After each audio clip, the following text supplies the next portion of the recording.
Vamos a iniciar con la clase del día de hoy. Buenas noches, licenciado. Vean, disculpándome por el inconveniente del día de ayer que no pude acompañarlos a la sesión. Sin embargo, pues aprovechamos de una vez para compartirles el laboratorio y el material de apoyo. Espero que pudieran haber tenido acceso a él, lo hayan revisado, hayan hecho el ejercicio individual, ¿verdad? Ustedes de tratar de resolver ese cuestionario, porque la idea un poco también es que les sirva un poco para estar como leyendo, ¿no? Y repasando.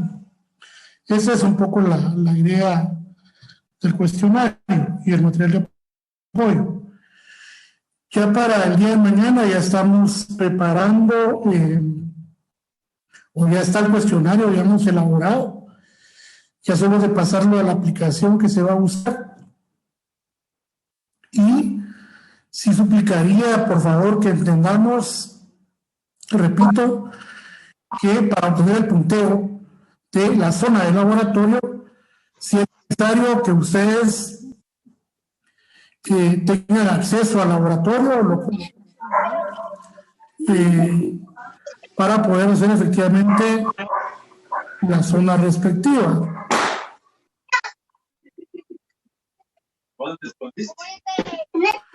Disculpen, estoy activando unos audios ahí.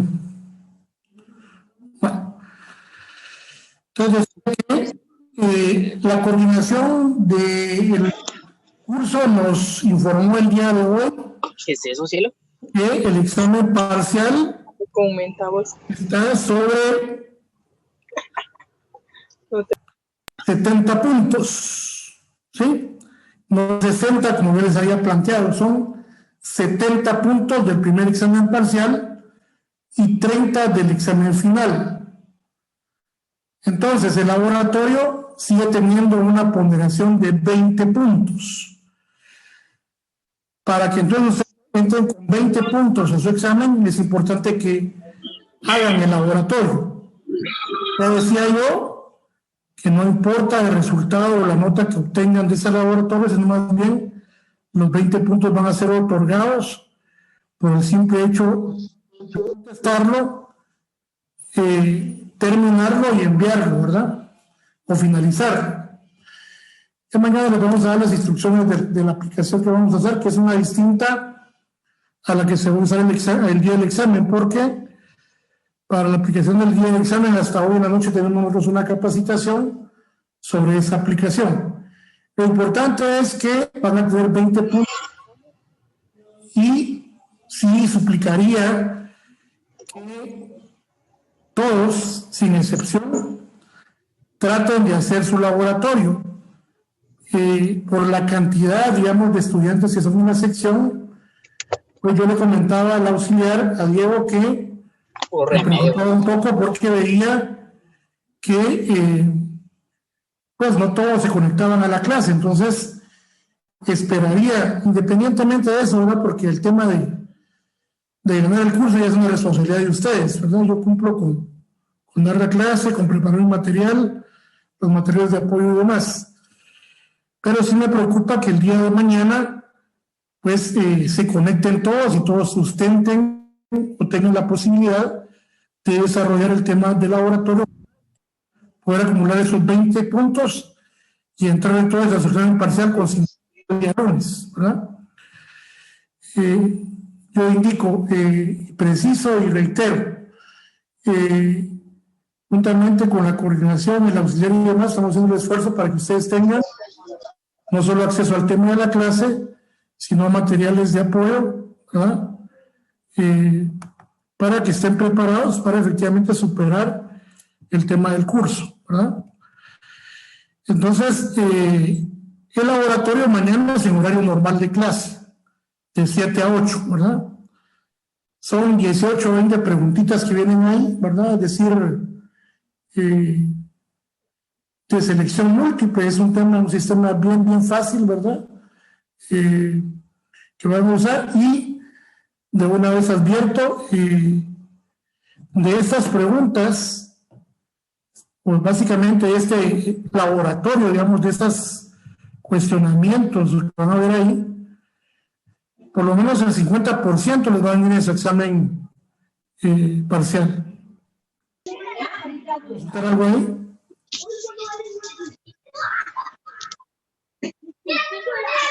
¿Alguien levantó la mano? ¿No hay consulta? Creo que se equivocaron, Nick. Bueno. La segunda parte del derecho registral que vamos a abordar hoy, realmente tal vez se tomaran en cuenta unas 3, 4 preguntas para efecto del tema del examen parcial. Estas no están incluidas, digamos, ni en el laboratorio, ni en el material, ni en el cuestionario que se les compartió el día de ayer. Pues solicitaría que pongan atención y luego pues guarden el material cuando se cuelgue en la plataforma. Esperaría que no haya más interrupciones con respecto al audio. Entonces arrancamos con el tema de la clase. Licenciado, ¿me escucha? Perdón. El tema del derecho registral o el registro de la propiedad tiene que ver con unos temitas bien concretos. El primero es qué libros, ¿verdad?, se llevan en el registro de la propiedad. Ese es un primer o parte de los elementos que nos va dictando efectivamente el programa. Entonces tendríamos que decir que principalmente tenemos 4 libros para principiar. El primero es de entrega de documentos, el segundo de inscripciones, el tercero de cuadros estadísticos y el cuarto de índice por orden alfabético de apellidos de los propietarios y poseedores de inmuebles. Además de los libros ordenados por el Código Civil, o sea, los anteriores, ¿verdad? Según el artículo 4 del Reglamento de Registros Públicos, Acuerdo Gubernativo 30/2005, el registro de la propiedad llevará los siguientes libros. Primero, el libro de prendas, que en este caso hay que separar que las prendas pueden ser común, agraria, ganadera, agrícola, industrial, de vehículos motorizados y de prendas y bienes inmuebles. Por aquí, perdón. El segundo de propiedad horizontal, ¿verdad? Este libro es un tema distinto al de la propiedad normal. Aquí no es objeto del contenido temático, pero sí hay que anotar, ¿verdad?, que incluso en el régimen de propiedad horizontal hay un reglamento específico para la constitución de la misma. Entonces, es un libro distinto porque incluso la escritura para establecer una propiedad horizontal es totalmente distinto, tiene características distintas, digamos, de ese régimen.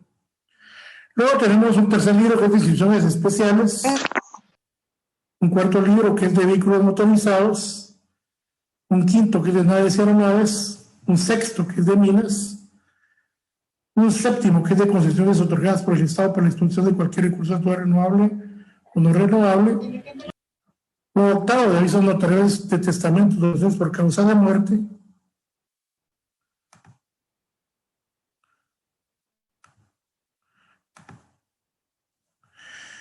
un noveno que es de entrega de documentos, y el 10º cualquier otro que necesita para el buen fundamento de la institución. Entonces, digamos, cada uno de estos efectivamente tienen, si ustedes han, no solo se registran bienes inmuebles, o, digamos, hay varias cosas derivadas incluso del tema de los bienes inmuebles. Por ejemplo, en el nivel 8 ustedes ven ahí los avisos notariales de testamentos y donaciones por causa de muerte. Es decir, cuando se otorga un testamento, ¿verdad?, eso lo ven en notarial y lo ven en civil, hay que efectivamente dar un aviso, ¿verdad?, al registro de la propiedad para que, digamos, quede registrado que hay otorgado un testamento.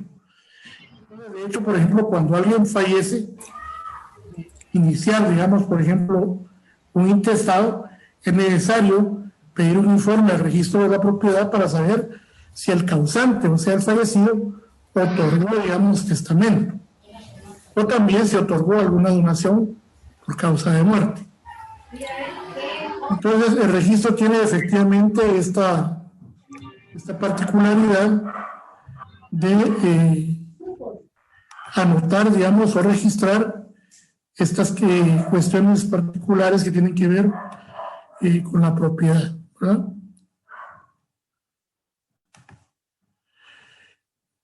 Luego tendríamos que indicar que en el registro, digamos, se registran, para la redundancia, títulos, pero también actos, ¿verdad? Entonces, en esta parte vamos a ver los títulos y actos inscribibles, ¿verdad? Que son susceptibles de inscripción en el Registro General de la Propiedad. Entonces, tendríamos que decir que en Guatemala el objeto directo e inmediato de la inscripción del Registro General de la Propiedad es el título, ¿verdad? Considerado desde el punto de vista material, es decir, hecho, acto o negocio jurídico por virtud de la cual un sujeto deviene titular de un derecho. Como formal, es decir, cuando hablamos de material nos referimos efectivamente a esto que hemos mencionado, pero desde el punto de vista formal, nos referimos al documento. Es decir, un acto puede estar efectivamente, o sea, materialmente es un acto, pero formalmente tiene que estar establecido en un documento, ¿verdad?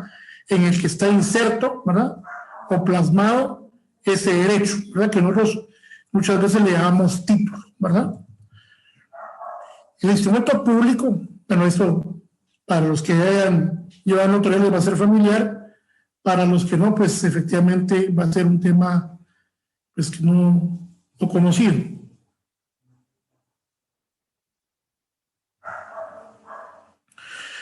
Entonces, en el caso del instrumento público es el título por excelencia que pone en movimiento el sistema registral guatemalteco y le sigue en importancia a los documentos judiciales y los expedidos por administración pública. No obstante, es importante señalar que no todos los títulos son inscribibles. Esto es importante, ya que únicamente serán aquellos que reúnan ciertas características. Y vamos aquí a ver que efectivamente, digamos, qué características debe tener un título para que sea susceptible de inscripción. El primero es que debe determinar efectos de carácter jurídico real, que lo que se excluye la obligación de carácter puramente personal, a excepción de aquellos actos en los que la protección legal de un grupo específico se superpone a la procesión del registro, como por ejemplo los arrendamientos.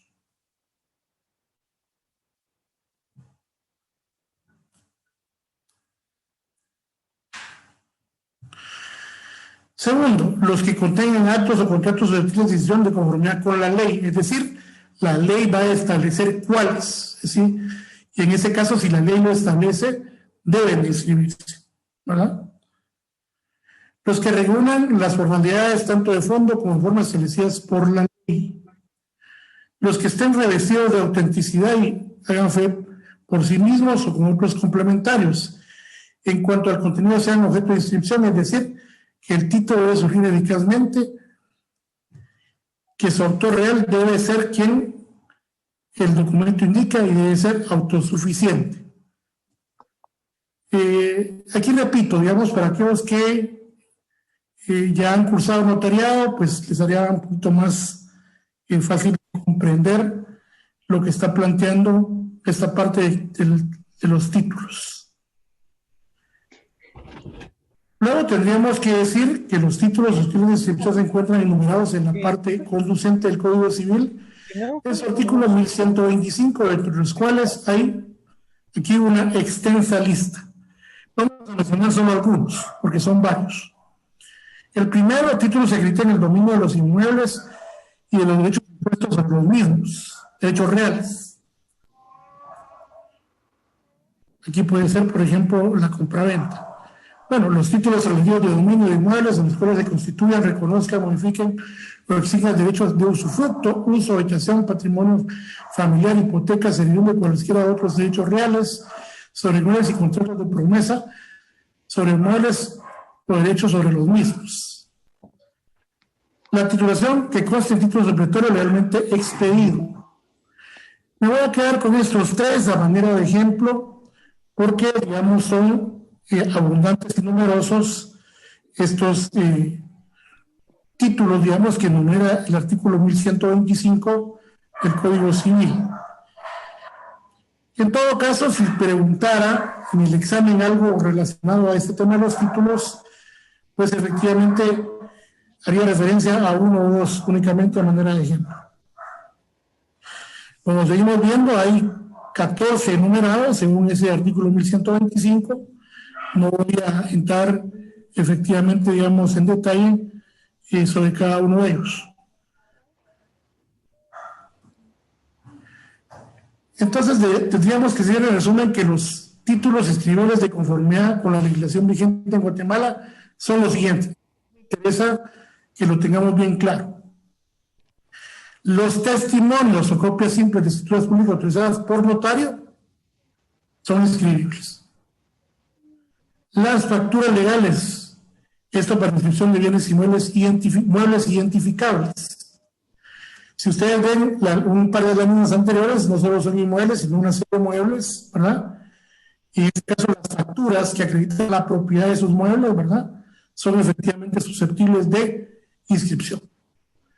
Y el tercero son las resoluciones de índole administrativa y judicial, los cuales deben estar por escrito y deben de contener todos los requisitos que la ley establece según su naturaleza. Esto porque, digamos, si nos vamos, digamos, al caso del copias de testimonios, podríamos decir que las copias o testimonios de compraventa, donaciones, ¿verdad? Esas son inscribibles, ¿verdad? O de un arrendamiento, por ejemplo. Pero, digamos, en la tercera lo que tenemos es una orden judicial, porque posiblemente, digamos, el inmueble sobre el cual se va a dar una inscripción o una anotación pasó por un proceso jurídico o judicial en el cual, digamos, un juez determinó, por ejemplo, el otorgamiento de la escritura tras el delito de dominio o determinó, por ejemplo, un embargo, ¿verdad?, una medida de gravamen, ¿verdad? Entonces, esos dos son susceptibles y son muy comunes, digamos, de uso y que se ve mucho en el tema registral, particularmente, de hecho, en el registro de la propiedad. La determinación del título que presenta la inscripción pasa por un periodo de revisión, mediante el cual los documentos en el principio de calificación pueden ser admitidos o no. Es decir, usted ingresa un testimonio, ¿verdad? Y por el principio aquel de legalidad que ya vimos efectivamente en un par de clases pasadas, ¿verdad?, revisar el documento y es que los operadores establecen si llenan o no efectivamente todos los requisitos legales, y hasta que efectivamente es revisado y aprobado es inscrito, ¿verdad? También en la otra parte del párrafo lo que plantea aquí es que puede mantenerse de oposición, ¿sí?, exigirse por rechazo de un documento.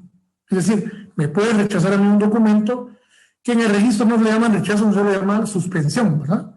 Y entonces yo tendría que, por ejemplo, en el registro, cuando a uno le rechazan o le suspenden un documento, ¿verdad?, en la razón de suspensión indica el operador quien revisó su expediente. Entonces usted puede llegar de 11 a 1 de la tarde a buscar en el segundo nivel de registro de la propiedad, a consultar con los operadores y preguntarles si usted tiene duda, ¿verdad?, si cree que hay confusión en el tema de la suspensión o no es correcto que le haya suspendido o no entiende, digamos, lo que está suspendido, va usted con el operador y el operador pues le atiende y le explica, ¿verdad?, qué es lo que sucede en el tema de la suspensión, y a usted pues ya define efectivamente si es fundada, digamos, o la fundamentación que se da sobre el tema de la suspensión es válida, ¿verdad? Y ya usted decide subsanar, o es posible que, habiendo hablado, por ejemplo, con el operador, determine que la suspensión no es atendible. Les voy a poner un ejemplo. Una vez yo entregué, por ejemplo, un cliente me pidió, digamos, que había una copropiedad, ¿verdad? Y entonces me piden que el 50% que tenía una de las partes, ¿verdad?, se la cede, digamos, a la otra parte. Entonces, cuando presentamos el documento, porque al final de cuentas era la cesión de derechos del 50% de la parte alícuota que tenía el propietario, ¿verdad?, la que se establece en la escritura, pero como era el 50%, entonces el impuesto, digamos, sobre el cual iba pagado, digamos, el tema de la escritura, ¿verdad? Era sobre el 50% de la propiedad o el 50% del valor matricular, supongamos 50,000 quetzales. Entonces se pagó el impuesto por el valor de 25,000 quetzales, va a dar el formulario. Entonces, cuando revisaron el documento, la observación o la suspensión iba en relación a que no se estaba pagando el impuesto por los 50,000 quetzales. Lo que no habían visto, por ejemplo, en la escritura era que no era sobre el total de la propiedad, sino que nada más el negocio jurídico era sobre el 50% del bien inmueble. Por consecuencia, digamos, el tema era a tributar, ¿verdad? Habiendo hablado efectivamente ya aclarando ese tema, pues entonces se dijo, bueno, entonces, estimado notario, regrésalo, ¿verdad? No hay problema, ya entendemos de qué se trata, ¿verdad? Y proceder a seguir con el trámite de inscripción y efectivamente se inscribió, ¿verdad? Esa es la manera de ejemplo. Pero tendríamos que plantear un poco aquí, ¿verdad? Decíamos, aquí son títulos. Ahora, ¿qué actos o negocios son susceptibles de inscripción? Les dice aquí los negocios jurídicos intervivos. Lo que les decía, por ejemplo, aquí cesión de derechos o mortis causa, ¿verdad? Que son procesos usureros como ejemplo. Inscribidos en la naturaleza bilateral, la compraventa, ¿verdad? Estos son actos, ¿verdad? Opción de compra. En fin, aquí numerados hay efectivamente, digamos, 5. El quinto es interesante, dice documentos otorgados en el territorio guatemalteco y en el exterior, o sea, sentencia extranjera, ¿verdad? Esto es documentos, digamos, o actos, en este caso actos o negocios inscribibles. Es decir, efectivamente estos están contenidos obviamente en un documento, ¿verdad? Ustedes, ¿sí? Pero son actos, ¿verdad? Y contienen, digamos, en el negocio jurídico, contiene este tipo, digamos, de negocios, ¿verdad? O actos que pactan efectivamente las partes. Luego aquí nos vamos a centrar en el tema del procedimiento de inscripción. Aquí tal vez esto es un tema muy general, es decir, indicar que cada registro, recordemos que son dos, un secundario y un segundo registro en Shela, ¿verdad? Es decir, que cada registro cuenta con un secretario que tiene las calidades de abogado y notario, ¿verdad? Valga decir que también el registrador general de la propiedad tiene efectivamente la calidad de abogado y notario, ¿verdad? Y estas, digamos, son las operaciones que efectivamente, digamos, se llevan en el registro de la propiedad comúnmente. Solo las vamos a tener ahí de referencia. Esto no es sujeto de contenido de examen. Ahora,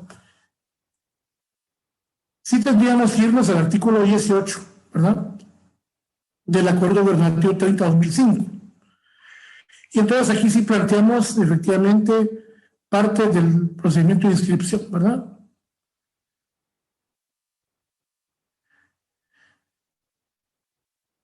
Solo lo vamos a tener ahí a la vista, esto no lo vamos a entrar a ver a fondo, porque nada más es para que ustedes tengan una idea y lo tengan ahí de referencia. Porque es bastante abundante, espeso, diría alguien por ahí, ¿verdad? Ahora, sí me interesa tal vez esta parte, que es un poquito más de carácter práctico, ¿verdad? Que ustedes van a ver en la práctica. Dentro de las circunstancias que caracterizan el procedimiento de inscripción en el registro general de la propiedad, podemos determinar las siguientes. A. Todo documento se presentará por duplicado al registro. La copia que se extienda se conservará con la clasificación del caso en la oficina. En los documentos ordenados en el extranjero se presentarán por duplicado, certificación notarial. La comisión nacional registrada determinará la fecha a partir de la cual cada registro ya no requerirá presentación de duplicados. Vean, ¿qué sucede? Usted elabora un contrato de compra-venta, ¿verdad? Elabora su testimonio con su razón y a ese testimonio efectivamente usted le pega sus timbres, ¿verdad? Y lo firma y lo sella, digamos que es la copia de su protocolo. ¿Ok? Para los que no han llevado notariado o no están familiarizados, pues el duplicado es una copia, ¿verdad?, de ese testimonio, que vengo yo como notario y tengo que volver a firmar y sellar en cada hoja, ¿verdad? ¿Sí? Y entonces cuando voy al registro, el registro me exige que yo presente el testimonio y un duplicado. ¿Qué va a suceder? Por ejemplo, cuando le suspenden a usted, bueno, cuando le inscriben, por ejemplo, para participar en la parte afirmativa, cuando le inscriben a usted el testimonio, ¿verdad?, que a la compraventa de Juan pasa a Pedro, ¿verdad? Entonces le devuelven a usted su,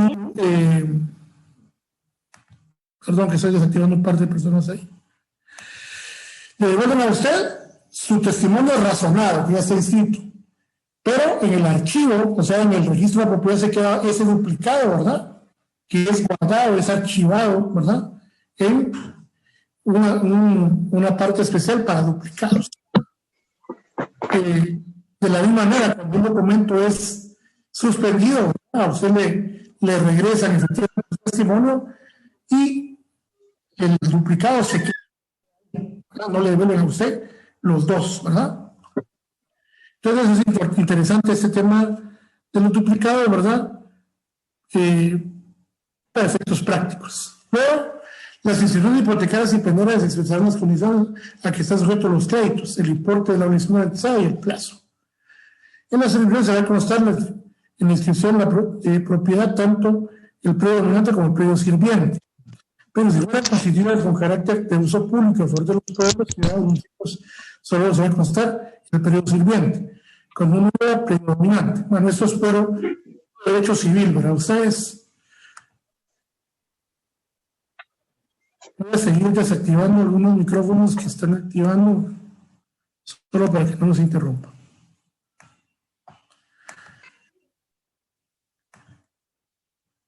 Y luego tendremos aquí, si el inmueble pertenece en común a varias personas, se hará una sola inscripción mientras no se practique la división entre los copartícipes o alguno de estos transfiera su derecho a otro. Aquí hablamos de copropiedad, es decir, pongamos un ejemplo. Mi padre tiene un terreno y decide dárselo a sus 5 hijos, ¿verdad? Pues aquí no se divide, digamos, a propiedad, sino que los 5 son copropietarios y son dueños, digamos, de una parte alícuota de ese bien inmueble, de una quinta parte, ¿verdad? Para dividirlo, ¿verdad?, hay que hacer un procedimiento distinto, que es una división de la cosa común, que ese es otro tema, digamos, que hay que llevarlo en la vía, en otra vía. Entonces no es lo mismo la copropiedad por indiviso, ¿verdad? Ustedes. Si al hacerse una inscripción en razón resulta el título de algún otro derecho real no inscrito anteriormente, el registrador procederá a hacer acto continuo las inscripciones que corresponden a tal derecho. Esta inscripción desde la fecha considera efecto contra tercero. Aquí, ¿verdad? Ustedes, este es un claro ejemplo del famoso principio del trato sucesivo, contrato sucesorio, ¿verdad? Luego, la inscripción no convalida los actos y contratos nulos según las leyes, ¿sí? Dije, las acciones rescisorias, o sea, rescindir, ¿verdad?, o resolutorias no perjudican a terceros que hayan inscrito su derecho. De lo inscribido también se puede efectuar anotaciones, cancelaciones, así como extender certificaciones. Bueno, jóvenes, con esto agotamos el contenido temático que es parte, digamos, de o sujeto de contenido para el examen parcial del día lunes. De esta última parte, repito, vendrán unas 2 o 3 preguntas, ¿verdad? No están efectivamente en el resumen, no están en el cuestionario, ¿verdad? Y no van a estar en el laboratorio de mañana. Sin embargo, se sumarán 2 o 3 preguntas de este contenido al examen parcial del día lunes. ¿Hay comentarios, dudas, observaciones? Les dejo la palabra a ustedes. Buenas noches, licenciado. ¿sí? Con dos dudas. El examen parcial entonces es el lunes. El Lunes, sí. laboratorio va a ser otro día. Laboratorio es mañana. Mañana. Ah, perdón. Sí. Es que lo tenía cruzado con el otro. Y la otra duda. Mañana el horario de clase de 7 a 8, laboratorio, y examen día lunes en horario de clase de 7 a 8, su examen Ah, parcial. muchas gracias, licenciado. Y otra pregunta. No sé si tenga que ver con el curso, pero ¿cuánto es que paga usted estaba hablando sobre una sesión de derechos de su cliente que tuvo en su caso? ¿Cuánto paga esa sesión de derechos en Ya. impuestos? Lo que pasa es que esto es notariado, ¿verdad? Ustedes, miren, pues, todo inmueble que es segunda compraventa paga 3% de IVA, ¿verdad? Ahora, si es primera compraventa de desembolso, paga 12% de IVA. Es el primer impuesto. El arancel, ¿cómo le cobra a usted el registro de la propiedad? Por eso es que lo que usted tiene que tener a la vista es el monto del contrato. Supongamos que el monto es de 50,000. Entonces el registro le cobra a usted 160 para inscribir, 160 quetzales por los primeros 10,000 quetzales del valor del contrato. Y luego usted le tiene que sumar unos 50 por cada millar adicional. Es decir, si fueran 50,000, usted tendría que pagar 160 y luego tendría que publicar 40 por unos 50. Y el resultado de sumar 160 más eso es lo que le va a cobrar a usted de arancel de inscripción, el registro de la propiedad, ¿sí? Ahora, ¿qué sucede? Vamos a poner un ejemplo. Supongamos que en una escritura de compraventa de desmembración, pongamos, se están desmembrando 5 lotes. Primero, esa desmembración le va a pagar 12% de IVA, ¿sí? Pero además el registro le va a cobrar por cada operación registral, es decir, le va a poner un valor a cada cuestión y le va a cobrar 160 por cada operación registral, ¿verdad? Aparte, ¿qué más paga usted como notario? Usted como notario tiene que pagar, cuando presenta su testimonio especial, el impuesto del 2 por millar sobre el valor del contrato. Regresemos al impuesto al tema de 50, ¿verdad? Que son por 2, entonces va a pagar 100 quetzales, ¿verdad? Adheridos en firmes notariales a su testimonio especial, que entrega efectivamente en el tiempo previsto, que son 25 días, ¿verdad? Esos son las cargas, digamos, que usted tendría que pagar. Igual, si fuera donación, ¿verdad? O sea, a veces le dice la persona, amigo, el cliente, ¿qué me conviene más, compraventa o donación? Bueno, donación, fijo, IVA 12%, ¿verdad? Ahí no hay, que sea segunda, tercera compraventa, no hay por ciento de IVA, ¿verdad? Igual su arancel de registro de la propiedad y su 2 por millar. El 2 por millar hasta llegar a 250, como lo establece efectivamente la ley respectiva, ¿verdad? ¿Alguien estaba levantando la mano para preguntar? Sí, buenas noches, licenciado. Mi nombre es Haroldo García Funes. Perdone que tenía la mano levantada con relación a la diapositiva anterior, cuando se refería a las servidumbres. Sí. Yo hace algunos días solicité al registro de la propiedad, valga la redundancia, los registros que tenía una finca, y aparece que tiene una que pesa sobre el inmueble una servidumbre de paso. Sin embargo, a mí me queda la duda porque el inmueble, que es un terreno, actualmente no tiene ningún camino, ninguna calle, pues, sino que está totalmente cercado. Entonces, yo nuevamente solicité si me podían dar una constancia o algo que realmente pudiera establecerse en qué lado, en qué espacio del inmueble tenía la servidumbre. Sin embargo, nuevamente me mandaron la misma. Mira, pues lo que pasa es lo siguiente, mira, pues. No, mira, pues. Lo que sucede es que cuando se establece una servidumbre, primero, ¿verdad? Usted se levanta un plano, ¿verdad? Y ese plano le va a establecer, digamos, lo que digamos, el ancho y el diámetro y por dónde pasa, digamos, porque es un plano elaborado por ingeniero, ¿verdad? Tiene coordenadas, ¿verdad? UTM y demás, y tiene azimut, distancia y toda la cosa, ¿verdad? Entonces, ¿qué sucede? Cuando inscribe, digamos que yo inscribo una servidumbre, va a ir en una escritura, ¿verdad? Y va a ir acompañado del plano. Por eso es que yo mencionaba el tema de los duplicados. Entonces, cuando esa investigación registral se va a revisar, digamos, efectivamente, de la primera a la última, ¿verdad? Y en contra del tema de la anotación de la servidumbre. Ok, digamos, quinta inscripción. Servidumbre de tal predio sobre tal predio, ¿ok? Entonces, usted ahí tiene que saber investigar, entonces tiene que ver, hay un número ahí, ¿verdad? Usted dice duplicado, etcétera, ¿verdad? Fecha tal y tal y tal. Con ese número, usted va a ir a rastrear el duplicado y va a preguntar si existe plano. El plano, efectivamente, le va a marcar a usted por dónde efectivamente está delimitada o establecida la servidumbre. Aunque en la práctica de repente lo hayan cercado, lo hayan, qué sé yo, ya no existe el camino, si está establecido, para usted para encontrarlo tiene que saber un poquito de investigación registral, ¿verdad? Y entonces rastrear de esa manera el tema de ese gravamen, ¿verdad? Entonces ya con ese gravamen, efectivamente, bueno, yo por ejemplo no soy ingeniero, pero yo vengo, se lo doy al ingeniero, el ingeniero me hace un mosaico catastral y me dice, mire, aquí pasa, ¿verdad? Entra por en el metro tal del lindero tal, ahí empieza el plan, el paso y pasa por tal lugar, ¿verdad?